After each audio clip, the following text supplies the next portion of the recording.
நம்ம வேலையை முடிச்சுட்டு வந்தோடனே என்ன செய்யலான்னு பார்த்தா நமக்கு தோணுது நம்ம ரவை சேமியா தான் எப்பயுமே செய்வோம். இந்த வாட்டி மக்ரோனி செய்யலான்ட்டு சிக்கனை சீக்கிரமாக பட்டுன்னு பரபரன்னு வெங்காயத்தை வெட்டி அதுக்கப்புறமேட்டு தக்காளி அவரையும் தாறுமாறாக 4 பெரட்டி வெட்ட முடியாமல் வெட்டினாங்க. ஏன்னா அந்த மாதிரி கத்தி ஒரு மொக்கையாக இருக்குது.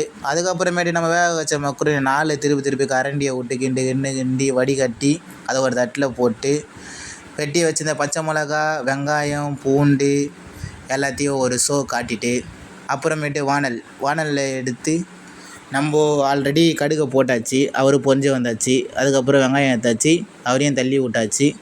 அப்புறம் ஒரு திருப்பி ஒரு 4 திருப்பிட்டு கொஞ்சம் பொன்னிறமாக ஆனவுடனே பச்சை மிளகா பூண்டு அப்புறமே இஞ்சி எல்லாத்தையும் போட்டு வதக்கி அப்புறமா தக்காளியை போட்டு அதுக்கேற்ற பேர் மஞ்சள்தூள் போட்டு கரம் மசாலா அப்புறம் என்னென்ன மசாலா போடணுமோ எல்லா மசாலையும் சேர்த்துட்டு இந்த மாதிரி வந்த உடனே அப்புறமே நம்ம ட்ரை பண்ணி வச்ச மேக்ரோனி அவனையும் எடுத்து கடாயில் போட்டு 4 வாட்டு வாட்டணும்.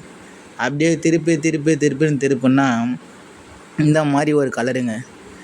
அப்படியே வந்த உடனே ஆஹா நம்மளே ஒரு தரமான குக் ஆகிட்டோமேனு மனசுக்குள்ள ஒரு ஆசை. லாஸ்ட்டாக என்ன பண்ணால் உப்பு போட மறந்துட்டேன், மொட்டியை சேர்க்க மறந்துட்டேன். சரி நம்ம தான் பெரிய குக் ஆகிடுச்சுன்ட்டு லாஸ்ட்டாக இதை போட்டு செஞ்சால் இந்தமாரி ஆகி லாஸ்ட்டாக வந்து ரிசல்ட்டு பாருங்க. கொஞ்சம் வந்துடுச்சு, காரம் கம்மியாக தான் இருந்துச்சு, இருந்தாலும் மஜாவாக தான் இருந்துச்சு. கெச்சப்பை வச்சு சாப்பிட்டு சோஜாவாக இருக்குதுன்னு தூங்கிட்டேன். நீங்களும் போய் தூங்குங்க. பாய்.